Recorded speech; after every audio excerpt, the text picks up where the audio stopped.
हमारे चैनल में स्वागत है। वीडियो को लाइक करें। कहानी का शीर्षक है ज्ञानवर्धक लोक कथा, बुद्धि और बल।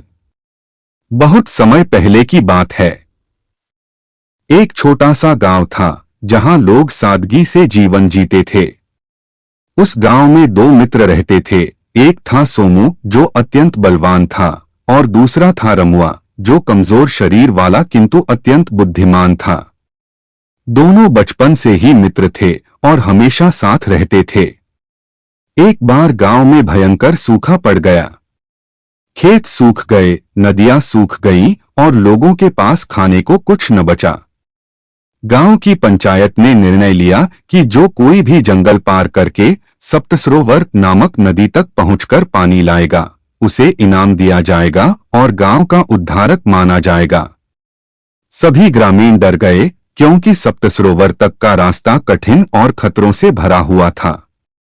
लेकिन सोमू और रमुआ ने तय किया कि वे साथ मिलकर यह साहसिक यात्रा करेंगे। यात्रा का आरंभ।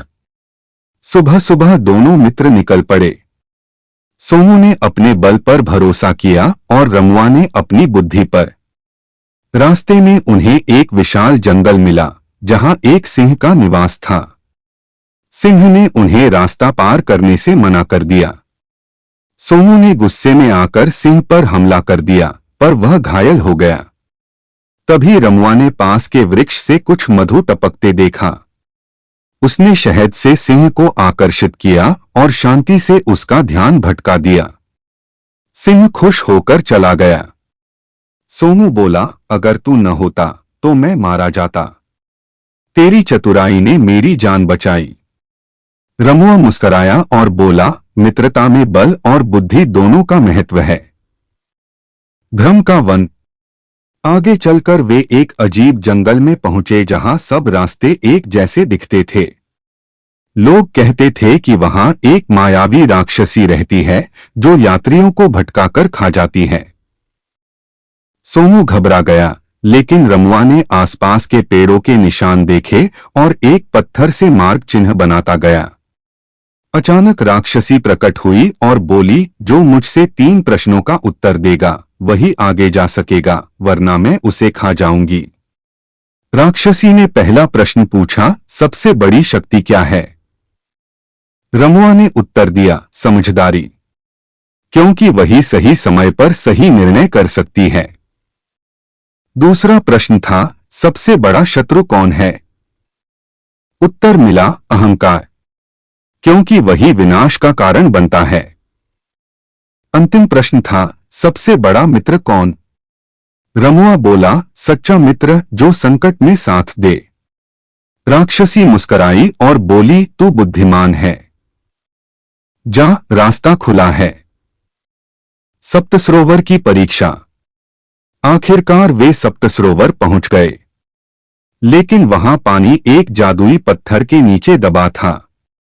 सोमू ने बहुत कोशिश की पर पत्थर हिला भी नहीं। रमुआ ने आसपास देखा और कुछ सूखी लकड़ियां और पत्थर इकट्ठा कर एक लीवर जैसा यंत्र बनाया।